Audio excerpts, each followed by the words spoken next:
6 primetime games you mentioned. Yep. We'll find out if this is accurate. But as of right now, the rumor is that the 49ers, we know Monday night against the Jets week 1. Yep. They've got a Thursday nighter in Seattle week 6. Yeah. I'm looking at the schedule right now so I can confirm as you're going. Okay. You're doing great. All right. It's being printed. I am being told. All right. Okay. 2024. Yep. No? Okay. I don't see it. Where do you see it? Niners Twitter. Oh. And yeah. Okay. Fire away. Dallas Cowboys week 8. Is that right? That is correct. And then the other primetime game, Buffalo week 13 on the road. And the Rams week 15 at Levi's. And then week 17, December 30th, the Hurricanes' birthday, Gail Dibley, the Caner. That is a 5:15 game. ESPN, ABC, Monday Night Football, December 30th in week 17. Okay. We're not going to be expecting you to remember this. There won't be a test. But let us roll through this just real quick, and then we're going to highlight some of the bigger things, and we will get Jason McIntyre on shortly to scream at him about the Jets. Week 1, home to the Jets, Monday Night Football. Week 2, the 49ers go to Minnesota.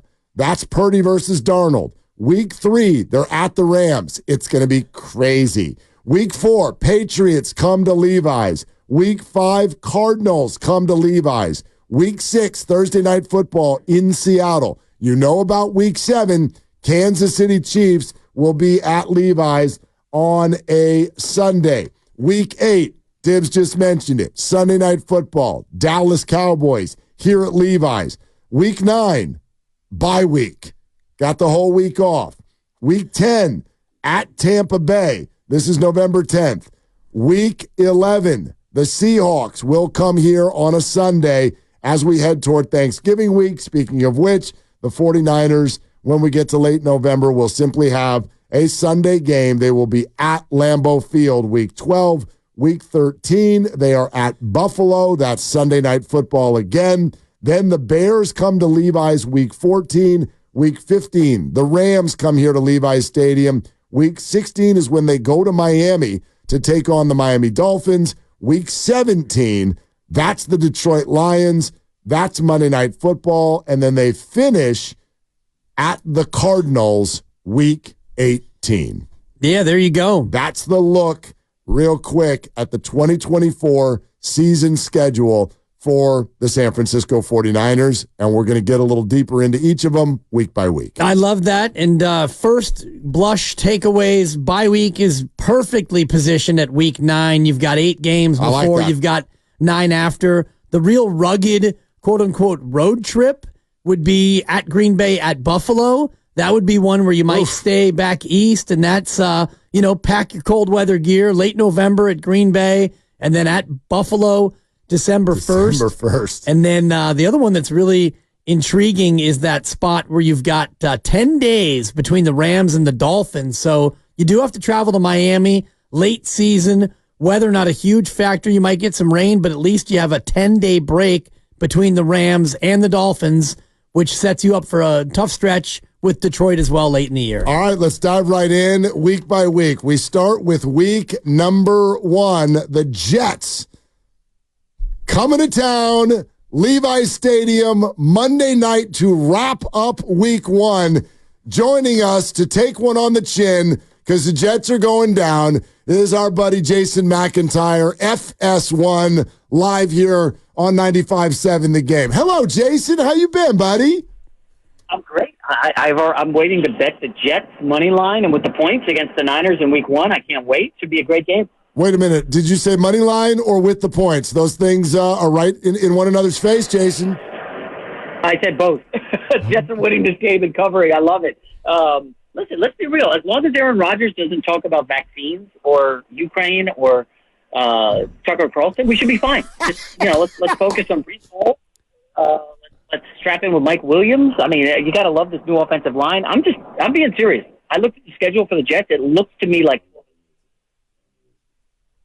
Yeah, I just wonder about who the Jets' backup QB is because the over-under on Aaron Rodgers' snaps in that game is set at 4.5. Well played. I see you. I like that. But in all seriousness, I think this is a great game. Like, for nationally televised, going to get a huge number. You got both coaches doing battle. Salah against his former guys. I'm being real. I think the Jets' offense is going to be dominant this year. Look, I actually like the Jets, and we're intrigued to see what they actually look like with Aaron Rodgers, because we were intrigued to see that last year. But Jay, come on, man. Like, this is the opposite of the house that Aaron built. The 49ers have owned this guy. Where is your confidence coming from? Not in the Jets' offense, but in this actual matchup. Yeah, so in the matchup, Breece Hall, by the way, scored 9 touchdowns last year. I think he was second in the league to McCaffrey in scrimmage yards. You know, the Jets as a team scored 20 touchdowns offensively. That's it. That's all. This team's going to look nothing like they did last year because they have a real quarterback. They have a real offensive line. I don't know if you guys know this guy, Mike Clay at ESPN. He grades out rosters. And according to this guy, who broke down every position group and every roster, he has the Jets as the second-best roster in the league behind the Niners. Like, this is going to be close. I know people think, oh, it's the Jets. Same old Jets. This team's going to be different. Jason, I just want to remind you what you just said. The Jets have the second best roster behind the Niners. Yeah. So listen, man, it's great to hear your voice. Your phone's a little bit wonky there, but appreciate it. And no doubt we're going to get back on the phone before that game actually happens in September. Do you plan on coming up? That's going to be a tough one. Yeah, I got to ask the bosses at Fox. I don't know if they're going to let me miss a day. Unless I can get on your private jet, maybe? We'll work on it. We'll work on it. It's actually a 4-door vehicle, but you're welcome to jump in the back seat. All right, fellas. Good luck. All right, Jason, thanks. I thought when he said I was going to ask the boss, I thought he was talking about his wife. Totally. He was actually talking about his bosses. All right. So, Niners and Jets, Monday night, week 1. Sure. Yeah. Aaron Rodgers coming back does make the Jets a very, very different squad because they were that team last year that was a quarterback away. Now they've got a quarterback. However, Niners have owned the guy, and let's not act like he's a sure thing either. This is a dude who was already getting old and now is coming off of an Achilles injury. That's true. Their offense, though, if they have a good quarterback, I agree with Jason, is very, very good. The defense last year was absolutely nasty. I don't know how many games they lost 13-9 or 16-11. It seemed like every time, especially early in the year, the Jets were good. Defensively, they were competitive, but that quarterback that they had was so bad. Their offense was putrid. I think with Aaron Rodgers and the skill guys that they have now, and their roster is good, that's going to be a very difficult opener for the Niners. Yeah, no doubt it's going to be difficult, but it's going to be even more difficult for the Jets. Let's not forget what that arena, if you will call it that, is going to be like in that situation. I'm really happy for 49er fans that this is the stage. This is the way that this team gets to start its season. Yes, it didn't win the Super Bowl, so Thursday Night Football 5 days earlier is not going to be here at Levi's Stadium, but this is a little bit of the next best thing. You get a standalone, you get Monday night, you get your home building, and you get a really interesting opponent across the way. That energy that night, and I know we're going to be there, is going to be next level. Absolutely, and it's Aaron Rodgers in a quote-unquote homecoming. It's Salah versus Shanny, which is a very intriguing matchup. And, you know, Jason mentioned the Jets with a great roster, and the only roster that's better is the 49ers. And so a matchup of great coaches and a matchup of quarterbacks, one a Super Bowl champion and a former MVP against the aw shucks Brock Purdy. So many interesting matchups in this week 1 game. Week 2 for the 49ers. They'll be on the road in Minnesota. 10 a.m. kickoff September 15th. Coming off a short week now, and they got to go on the road. Are the Vikings starting J.J. McCarthy or Sam Darnold in that football game? I think it's Sam Darnold. I get the sense that McCarthy is good, but I think that Sam Darnold's probably going to win that job early on. And, you know, Sam Darnold is just, he's turned into a pretty sturdy, reliable, probably won't help you win, probably won't hurt your chances of winning. So I think that it's going to be Sam Darnold early in that matchup. I didn't ask you. Week 1, are you giving him a win dog? No, it's a loss. Jets come across the country and beat the 49ers. Yes, the Niners will go to Minnesota at 0-1. I don't like doing this with you at all. You give him a loss in week 1? I gave them a loss in week 1, Mark. They're favored by 6.5 right now, depending on where you shop. Yep. I think that the Jets are very good, and I think they come across country and they win that game. Relax. I'm not going to predict the Niners go 17-0. Okay. Spoiler alert. Clearly not. They're not going to go 0-17 either. Are they going to go 1-1? What are you giving them week 2 in Minnesota? They go to Minnesota to bounce back on a short week, as Low Neal would call it. Not a short week, but a short week. I think that they're just way better than Minnesota, even though they're traveling and they have a day fewer than Minnesota will. I think they handle the Vikings on the road. Week 3, they're at the Rams. We know that story very, very well. Don't need to say a whole lot on it other than that I do think the Rams are an interesting team if they're blessed with health this year. That receiving core can be a problem. They've moved the ball against the 49ers before. They did it last year. And, coming off of the short week after week 1, that's an interesting trip to SoFi Stadium and could be a challenge for sure.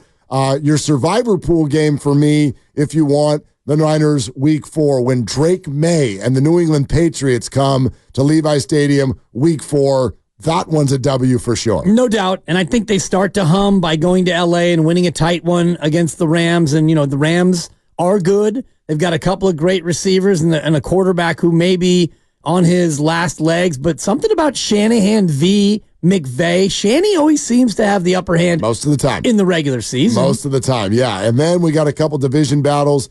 Cardinals week 5, week 6, Thursday night in Seattle. Then week 7 is the Chiefs game. Put that aside for just a second. We'll circle back to the Chiefs week 7, play win-loss with Dibs here in a second. But for a moment, how about week 8?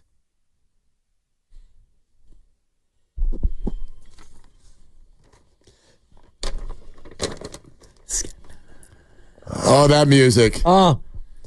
Let's get Was it 5 touchdown passes or 6 that Brock had in this game last year? I can't remember. I lost track. Grandy, was it 6? Not 5? I think it was 6. I think it was 6. Sounds right. 42-10. What a colossal embarrassment for America's team. Week 8, right back in the same building, same time slot, Sunday Night Football. The Dallas Cowboys are at Levi Stadium, and guess who's here to talk to us about it? It's a guy who goes by the name Guru. Hey, Goo. What's up? They call me Cowboy Daryl in the Metroplex. All right. I don't even know to what level you're peacocking this year with your Cowboys and in theory, Dak on a new deal. Week 8, Sunday Night Football, back in the Bay. Your thoughts? It's going to be a shellacking. Nothing's changed on the Cowboy front. It's actually gotten worse. And I'm being real with you guys. I have diagnosed myself. This is the last year of Dak Prescott. The Cowboys actually needed the Niners to get this Sunday night game. The Niners are on a revenge tour. Shout out Kevin Costner. Dallas drafted, their offensive line is just in flux. They drafted Tyler Guyton. They don't know where he's going to play. I'm telling you, this is a 20-point win by the Niners. That's just where I'm at, guys. Well, can I change your opinion by letting you know that the Cowboys will be coming off of their bye? They've got Detroit week 6. They've got a bye week 7. Then they go to the Niners. It'll be a well-rested Dak and company, Goo. Does that help change your tune at all? Not at all. It's not about rest. It's not about endurance. It's about chess and checkers. And the Niners are playing chess. That's why they've had the success. That's why they pounded Dallas last time. And unfortunately, McCarthy and new defensive coordinator Mike Zimmer are playing checkers. Nothing is going to change. This is going to be ugly, and I'm just keeping it real. And I knew it was going to be ugly last year. Guys, this is the last year Dak Prescott will be the quarterback of the Dallas Cowboys. I know you don't care. I do. I'm just telling you, brace yourself.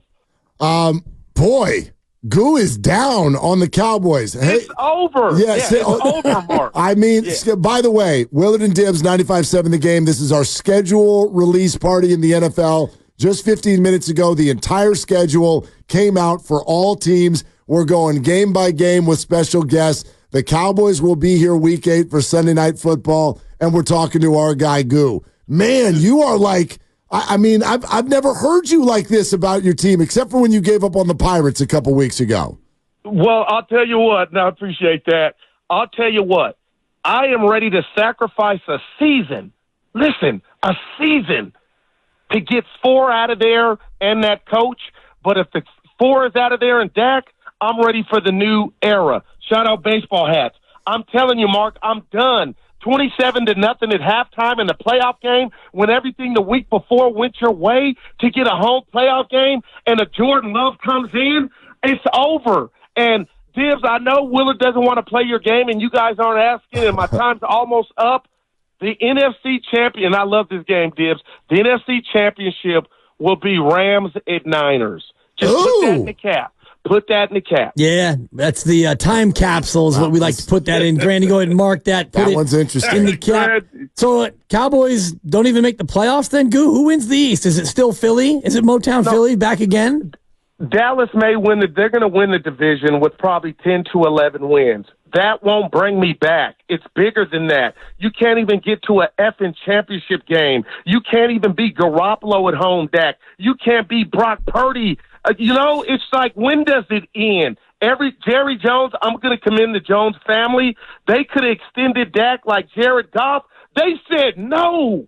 And that's why I'm excited today. And I said, yes, I'll appear on your show to say this thing is done. This thing is done, Mark. It really is. I can't wait. Goo, thank you for hopping in. Just so you know, you have to say yes when we call. You're not allowed to say no to us. Hey, it felt good saying it, though. Yeah, it felt good. We'll talk to you tomorrow at 1:45, okay? Tomorrow, guys. All right, there it goes. That's our own guru with the Dallas Cowboys coming to town Week 8. We're going to go game by game. You haven't even mentioned who you think's going to win some of these, but we have to jump ahead now for another special guest. I love this man. We both love this man. The Niners will be in Miami to take on the Dolphins Week 16. We tried to get Darius Rucker because the Dolphins made him cry. He was unavailable. So we had to settle for Fox Sports Radio's Arnie Spanier, America's second favorite Dolphins fan, live on Willard and Dibs 95.7 The Game. Hello, Arnie. Hey, guy. Hey, right off the bat, I played golf with Darius Rucker. I'll tell you about that later on. I'm a little disappointed right off the bat. You've already insulted me. You cannot bring on a Dolphin fan unless I hear this. I mean, we can't even hear what you're playing right now, Arnie. There we go. Tell you what, we can't even tell you what. We're gonna do you a favor because we can't even hear what the hell you're playing with your 1982 technology. So instead, we'll play this for you.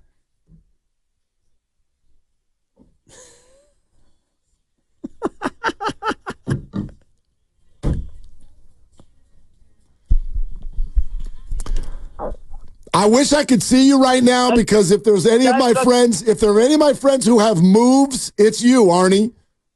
That's okay. I was playing Miami Dolphins, Miami Dolphins, Miami Dolphins #1, and we stole that from the Houston Oilers. I had the Dolphin sound effect. What difference does it make? Big game, Week 16. How great is that? It's probably going to mean a lot more for Miami than it is San Francisco. Probably going to be the #1 seed for Miami. San Francisco may have that clinched up by then. So I love that it's in Miami. I love that it's late in the season. Weather won't really be a factor. This will probably be San Francisco's toughest game, especially because it's on the road. I love it. I can't wait for this one. That's a very egomaniacal statement, knowing that the Bills, Chiefs, Lions, Packers, Cowboys are all on the schedule as well. You think this is going to be their hardest game?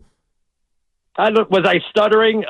Did you know that the Miami Dolphins would have been a #1 seed and probably would have won the Super Bowl last year had they not got into some major injury problems, especially on the defense? And you know what? Tyreek Hill got hurt. He had to miss some games. Jalen Waddle got hurt. My God, when you're missing Hill and Waddle, Mostert got hurt. Achane got hurt. Our 2 running backs, our 2 wide receivers, the defense. My goodness, man, what do you want? But it's a different year this year. Tua stayed healthy. He showed he could stay healthy. They got a great offensive line. They'll have Mostert.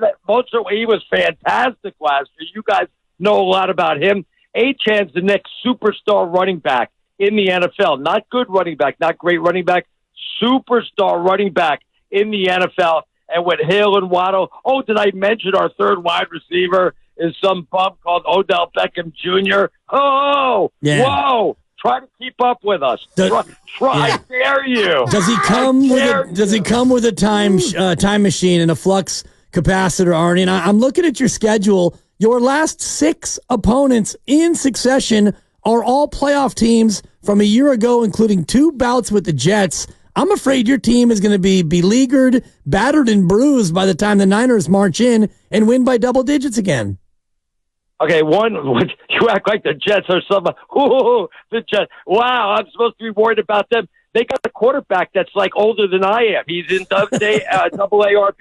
Seriously, they're not going to do anything. They don't skip me. And plus, Miami's got one of the easiest, like the 5th easiest schedule in the NFL. So I don't know what you're reading, but you got to reread it, my friend. Learn how to read a schedule. Wow. They got like the 5th or 6th easiest one there, so it can't be all that hard. You want to know why the NFL gave him an easy schedule, Arnie? Why? Because they don't beat good teams, Arnie.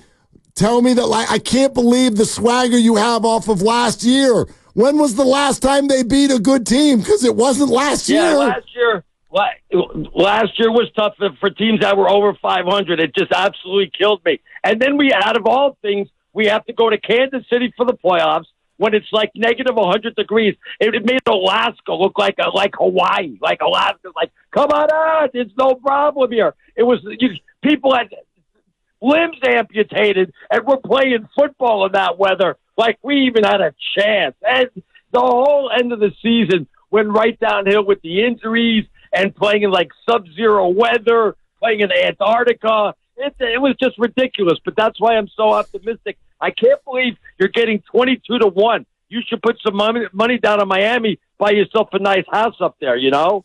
Arnie Spanier, Fox Sports Radio, part of our NFL schedule release party here on 95.7 The Game, Willard and Dibs. We're going through each of the 49ers games, and they will be in Miami Week 16 to take on the Dolphins. You a believer in Tua? Do you know that 2 years ago when he got hurt, he was leading the NFL in just about every major NFL statistic. Last year, he was right up there also. So what exactly do you want from him? He's a major quarterback. He led Miami to a good season last year. They should have won the division. So they kind of fell short of that. Like the end of the season left the bad taste. They're going to give him a long-term contract. He's going to get like $50 million a year. He's more than fine. That's my quarterback. That's my quarterback, says T.O. Yeah. So, no, I love him, and I think it's a good choice. I certainly don't think I'd go fishing for another quarterback. Well, you would probably want a quarterback who is, an MVP finalist making $1 million a year. And you can be honest with us, Arnie. You've got QB envy when it comes to Brock Purdy. You can be straight with us out here. Yeah, I mean, there's nothing better than an average quarterback. First of all, they say Brock Purdy's the quarterback. When I think of San Francisco, I think of like Bugs Bunny, where they're like pitching Bugs Bunny, catching Bugs Bunny, McCaffrey center, McCaffrey quarterback, McCaffrey blocking for McCaffrey, throwing the McCaffrey, tackled by McCaffrey. It's like that's all. Do you have more than one person on your team? I just want to know. Just a bunch of all pros, from Kittle to Warner and all the way out to Trent Williams and all the rest of the fellas. Arnie, what do these numbers mean to you? 25 for 37 for 210 yards and 2 touchdown throws in only 3 quarters of action. Do you know what I'm referring to?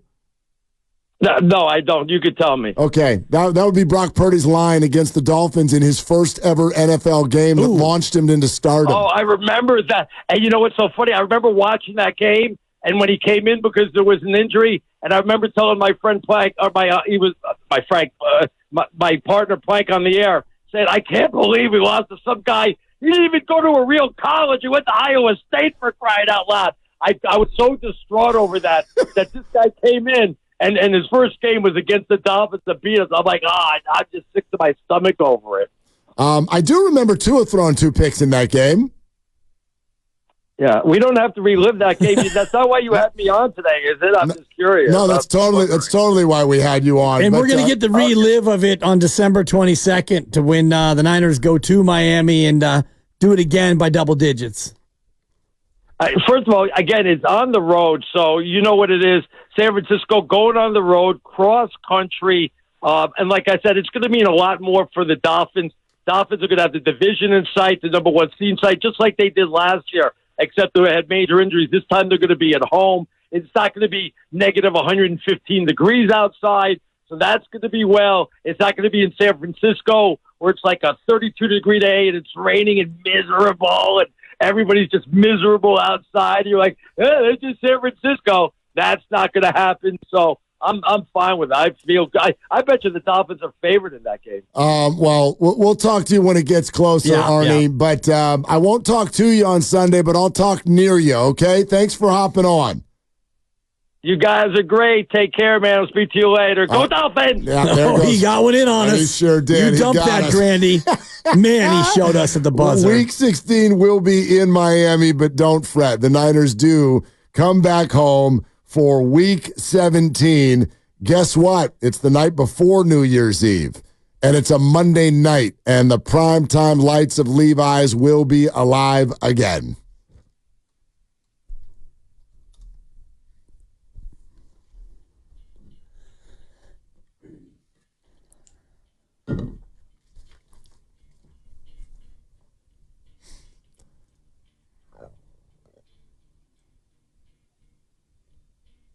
I mean, I'd say you only got one shot, but it turns out you've got two because they've already took one shot. They already took the Detroit Lions' best shot, and it wasn't good enough for the Detroit Lions. Now, I feel terrible because our good friend Ryan Field of ABC7 in New York, who also is a Michigan State Spartan and as big of a Detroit sports fan as you could possibly imagine, is on the line. And I do, Ryan. I feel terrible because, first of all, it's great to have you on the show. And you know this. Like, making fun of a Dolphin fan or a Cowboy fan, that's great. Coming after a Lions fan, I feel guilty. There is some sickness in you for doing that, my friend. But let me tell you what. It is great to hear your voice. Great to be back on the show. You and I go back a long way. Did radio together, and we spent many a Sunday back in the day talking about my beloved Detroit Lions and how bad they used to be, and how the tables have turned, that all of a sudden they are Super Bowl contenders. And that Eminem song you were just playing had me ready to run out of the tunnel myself there at Levi Stadium on Week 17. That's awesome, and it's going to be a fun rematch from Niners fans' standpoint because Mark and I have talked about the dread we all were feeling at halftime of that game, but how does a Lions fan think about it looking back at being so close to knocking off San Francisco, yet watching that thing just get away in the second half? Yeah, I mean, you look at it from a couple of different perspectives. One, I mean, the Lions before this last playoff run had one playoff win since 1957. So never even came close to sniffing the Super Bowl outside of Barry Sanders' third season in 91 when they lost to the Skins and got smoked in the NFC title game. And they go on the road, tough environment, make all the plays in the first half, take a 17-point lead at the half. I'm making all my Super Bowl arrangements, getting the tickets lined up, where I'm going to stay in Vegas, making all these things happen, only to have the bottom fall out. And the best way I can explain it is the first half was the new look Lions, and the second half, the team that Mark Willard and I used to discuss all the time, the same old Lions. It was a tale of two halves. You got the ball bouncing off face masks, fumbles at the 20-yard line, drop passes on fourth down, penalties, everything that could go wrong did go wrong, and it was definitely an opportunity lost. Make no mistake. And again, we've talked about this before. Now you guys have as well on Sports Talk Radio. It's like, would you rather lose by 3 touchdowns and just get blown out, or lose a heartbreaker like that? And you can certainly make the case for Lions fans. I rather would have just gotten blown out in that game than to blow a 17-point lead at halftime and lose the way that they did. It was excruciating in every way possible. He's a big fancy sportscaster in New York, but a Detroit man at heart. Ryan Field is with us here on our NFL schedule release party on Willard and Dibs, 95.7 The Game. Ryan, does Dan Campbell take too many chances? Yeah, I mean, you could certainly say, looking back at that game in particular, that he definitely is the riverboat gambler. But that attitude and that game management is really what got the Lions there to begin with. So many chances that he takes, and Bill Cowher, who I guess is a mentor to him. I read an interview after the season was over, and he said that he spoke to Dan Campbell. It was like, listen, you have to coach differently, not only in the playoffs, but you have to coach differently with a lead. And he basically told him you shouldn't have gone for fourth down when you were up 2 touchdowns, when you just needed a field goal to bring it back up 17. And lessons learned the hard way. But then again, guys, Goff put the pass right in Josh Reynolds' hands, and he dropped it. So if Josh Reynolds doesn't drop that pass, they come down and score a touchdown, we might be having an entirely different conversation right now. But that's just the way it goes. Do I like the way Dan Campbell coaches? Absolutely. Do I wish he'd be a little more judicious, if you will, in making those calls? Yes, and I think he learned his lesson the hard way here in that game. You mentioned Jared Goff throwing footballs. Now he's throwing wads of cash if he so desires. What are fans in Detroit thinking about the mega deal given to the kid out of Northern California? I mean, all you had to do was watch the NFL draft when they were doing the Jared Goff chants, 200,000 people that were down there for the draft. That chant took over college games. It took over baseball games, basketball games. I mean, the guy has become a hero of sorts in town, and especially doing what he did for the Lions that hadn't been done in any of our lifetimes, winning all these playoff games in one playoff season. So he certainly earned it, and I don't think anybody has a problem with it. The guy had the second most passing yards, tied for the fourth most touchdown passes. So it's not like they're giving this contract to a guy that hasn't proven himself. He's already been to a Super Bowl with the Rams. So I think everybody's on board. They locked up Amon-Ra. They locked up Penei Sewell. So they believe they have their foundation, their quote-unquote building blocks here locked up for the foreseeable future. Yeah, let's just say with a quarterback on a rookie contract here in San Francisco, we took note of the Jared Goff contract. Yeah. Absolutely. How could you not? Man, oh, man. Mr. Purdy keeps playing like that. He's going to be making himself plenty of money one day real soon. $55 million next March. That's probably my prediction. Hey, Ryan, awesome to hear your voice, buddy.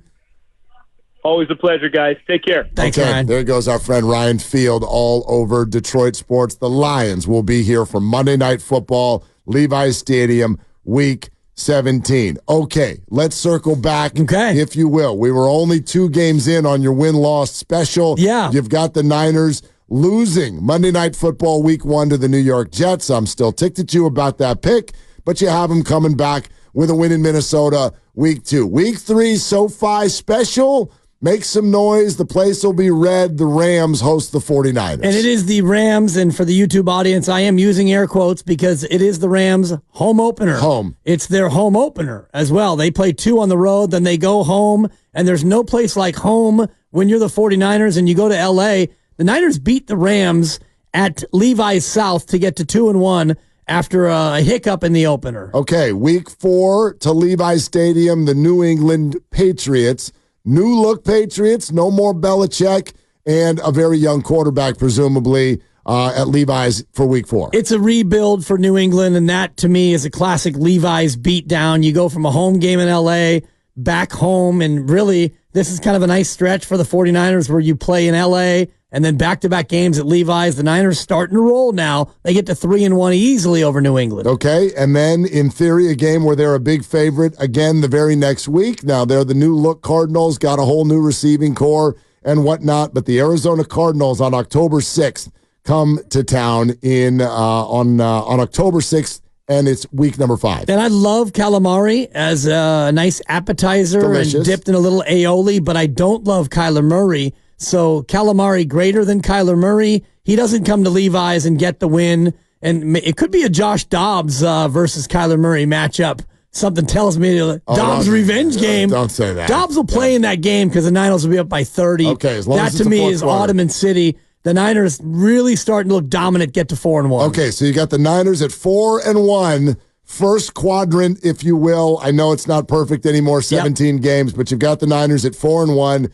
And you can't take a breath because 4 nights later, you're on the road at Seattle. Feels like their road game in Seattle is always on a Thursday night. Yep. It has been the last couple of years. they're going to go ahead and dial it up and do it again for week 6. Double short week because Seattle plays the week before, the Sunday before as well. And I'm not as scared about going to Seattle as I used to be. I think the crowd, not as much of a factor up there. And, this Niner team is still just better. They find a way to get in DK's head, as always. He might get ejected because it's what he does when the Niners come to town. Make it 5 straight wins for the Niners. They get to 5-1. All right, you're redeeming yourself because that loss on week 1 really had me down. But then you uncorked a 5-game win streak. Now it gets interesting. Week 7, and a 5-1 49er team hosts Patrick Mahomes and the Kansas City Chiefs. Mini bye, you get a week and a half off leading up to that game. But Kansas City gets a full week because they are coming off the bye. So Kansas City, coming off its full bye, comes into Levi's, and I just think that this is a bad matchup. We saw it in the Super Bowl on TV earlier. We saw it in the Super Bowl back in February. We saw it in the regular season a couple of years ago. Something about Kansas City and Andy versus Kyle favors the Chiefs.